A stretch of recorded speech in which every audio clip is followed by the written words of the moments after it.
আমরা ফাইট করে যাচ্ছি, হাদি ফাইট করে গেছে, আমাদের জেনারেশন ফাইট করছে, আমাদের পরবর্তী জেনারেশনকেও হয়তো ফাইট করতে হবে।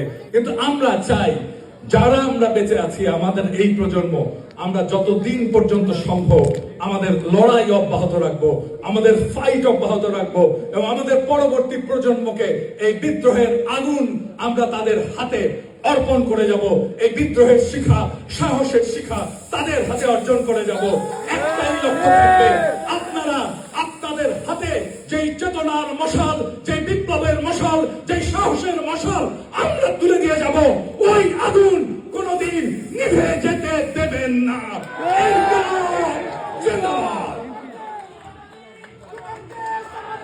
বাংলাদেশ বাংলাদেশ বাংলাদেশ বাংলাদেশ ধন্যবাদ বাংলাদেশ আমাদের জিন্দাবাদ জিন্দাবাদ পিনাকি ভট্টাচার্যকে ওনার চমৎকার বক্তব্য রাখার জন্য। সম্মানিত উপস্থিতি, আপনাদের কাছে আমি বিনীতভাবে অনুরোধ করছি, আমাদের কিছু বোনেরা